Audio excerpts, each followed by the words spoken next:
గురించి మనం మాట్లాడుతున్నాం కదా, మిగతా ప్రాంక్స్ ఓకే. దీపు ప్రాంక్ చేశారు. దీప్తి సునైనా గారిదా? కాదు, ఆ. దీపు హక్ చేసుకుని బ్యాక్ సైడ్ నుంచి. ఓకే, అది బ్రేకప్ ప్రాంక్. బ్రేకప్ ప్రాంక్ కవిత. మరి మీకు హైట్ తెలియలేదా ప్రియాంక గారి సరే సరే, height? నేను అదే చెప్పాను, కొన్ని వేరే వాళ్ళు ఉన్నప్పుడు చెప్పి చేస్తామని. అది ఆవిడ అదే టైంకి ఆవిడ కొత్త ప్రమోషనల్ వీడియో వచ్చింది, సారీ వీడియో సాంగ్ వచ్చింది. Music album. She's our friend sir. అంటే మనం మౌనరాగంలో ఆవిడ సెకండ్ హీరోయిన్ అన్నమాట, సరియు క్యారెక్టర్ చేసింది. సో ఆవిడ అడిగినప్పుడు ఏదో ఒకటి ఇది హైలైట్ చేయాలి, సాంగ్ ని బాగా ప్రమోట్ చేయాలన్నప్పుడు అలా మనం అనుకొని ఆ బ్రేకప్ ప్రాంక్ చేసాం. Yes, yes. నేను ఈ క్వశ్చన్ అడిగింది మీ ఆన్సర్ కోసం కాదు, ఆవిడ ఎక్స్ప్రెషన్ కోసం. మాకు కావాల్సిన ఎక్స్ప్రెషన్ ఆవిడ ఇచ్చింది. అంతే కదా. Oh my God. Yes. My height is my signature. Yes. అలా ఎలా? నేను ఆ వీడియోలో కూడా అడిగింది అదే. ఆమె వెనకాల నుంచి ఓకే, కానీ హైట్ తెలియలేదు నీకు. Yes, yes. అయితే ఈ ప్రాంక్స్ చేస్తుంటాం కదా, బట్ మీరు చెప్పారు చాలా ఆర్గానిక్ గా జరుగుతుంటాయని చెప్పి. మరి మీకు ఈ ప్రాంక్స్ లో బాగా హర్ట్ అయిన ప్రాంక్, లేదంటే బాగా భయపెట్టింది ఏది?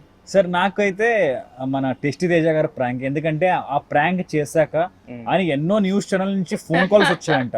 ఏంటి ఎలా హార్ట్ ఉంది అటాక్ health? హెల్త్ వాళ్ళ నాన్నగారు ఏమైంది ఫోన్ అని. చేస్తున్నారు, ఇండస్ట్రీ వాళ్ళు చాలా మంది ఫోన్ చేసి ఏమైంది తెస్తే నీకు, ఏమైంది సో ఆ అప్పుడు లోకేనా నాకు అని. నిజంగా ఇది ఏదైనా మళ్ళీ నెగటివిటీగా మారిపోద్దా అని ఒక భయంగా ఉండే. మేము change బట్ చేసేసాం. ఓకే, అది అంతగా ఏం ప్రాంక్ అవ్వలేదు. తెలిసింది కాబట్టి Yes, yes. Cool down. నాకు చాలా భయపెట్టిన ప్రాంక్ స్నేక్ ప్రాంక్. నీకు డబ్బాలో నుంచి స్నేక్, నాకు అమ్మో అయిపోయా, నేను చచ్చిపోయా. చాలా ఏడ్చా దీపు నేను. అనేసరికి ఎందుకు నేను దీప్తి సునైనా గారు అన్నానంటే, ఆ స్నేక్ ప్రాంక్ ఈవిడ పైన, సిరి హనుమంత్ గారి పైన, జ్యోతక్క పైన, అందరిపైన చేశారు. దీప్తి సునైనా గారి అందరిపైన పైన, చేశాను. వీళ్ళందరి పైన చేశాను నేను ఆ రోజు. బట్ ఇది చెప్పకుండా చేశాను మాత్రం, Okay. ఇది చెప్పకుండా చేశాను. మిగతా వాళ్ళు చెప్పి చేశారు. ఊరికే లే, లే, డబ్బాలు, ఎవ్వరికి డబ్బాలో చెప్పలేదు లేదు, అందరికి చెప్పకుండా చేసాము. మరి దీప్తి సునైన రియాక్షన్ ఏంటి? చూడండి మీరు వీడియో ఒకసారి. సిరి హనుమంత్ ఆ అది రోజు okay. ఆ రియాక్షన్ ఓకే, బట్ అయిపోయిన తర్వాత లేదు లేదు. ఏంటి శివ అంటే we మీరు all are అని. friends కాబట్టి నో ప్రాబ్లం. అండ్ నాకు ఒక డౌట్, అంటే చాలా మంది వ్లాగ్స్ చేస్తుంటారు, ఓ ఫేమ్ వచ్చిన తర్వాత అంతా. మీ దాంట్లో ఉన్నంత మంది సెలబ్రిటీస్ ఎవరి దగ్గర ఉండరు, ఏంటి అంత ఫ్రెండ్షిప్ అంత మెయింటైన్ చేస్తారా? ఫ్రెండ్స్ గ్యాంగ్ లేకనా, లేకపోతే వీడియోస్ కోసం అలా జస్ట్, అంటే ఐ మీన్ అది మన అనుకోకుండా friends అలా సరే, జరిగిపోయాయండి, ఇప్పుడు- వీడియోస్ కోసం అని అట్లా ఏం లేదు. ఇప్పుడు ఏంటంటే ఒక్కరు ఎదుగుతున్నారంటే వాళ్ళకి మనం కూడా సపోర్ట్ చేయాలి, అది మనం చేస్తాం. సో మనం ఎట్లా ఉంటామో వేరే వాళ్ళతో, వాళ్ళు కూడా మనతో అలాగే ఉంటారు. సో మనం ఇప్పుడు ఏ వీడియో సాంగ్ వచ్చినా, ఎవరు ఎక్కడ పిలిచినా కూడా మనం ఒక్క రెండు సరే ఆలోచించకుండా ఓకే మనం వస్తాము, ఆ రోజు మన డేట్ ఫ్రీ ఉంటే, మనం ఖాళీగా ఉంటే విల్ డెఫినెట్లీ గో.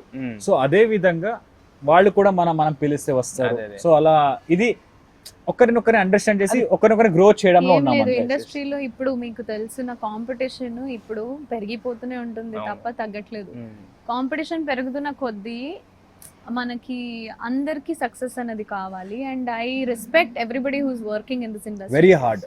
చాలా హార్డ్ వర్క్ చేస్తారు. అండ్ ఆ హార్డ్ వర్క్ బయటికి రావాలి అంటే మనం ఎంత మంది వెళ్తే ఆ హార్డ్ వర్క్ అంత, ఇంకా yes, బాగా flourish అవుతుంది. ఇది సక్సెస్ అవుతుంది. కాబట్టి we respect people's work and వాళ్ళు కూడా సేమ్ రెస్పెక్ట్ ఇస్తారు. అదే నేను అంటున్నా. So it goes to and fro అంతే. అదే మిగతా సెలబ్రిటీస్ ప్రాంక్స్ వస్తే ఏంటంటే వాళ్ళే ఉంటాయి ప్రాంక్స్ కానీ ఏదైనా వీడియోస్, Yeah. బట్ మీ దాంట్లో మాత్రం చాలా మంది కవర్ అవుతారు. కొన్ని అనుకోకుండా జరిగిపోతాయి. జరిగిపోతాయి. జరిగిపోతాయి.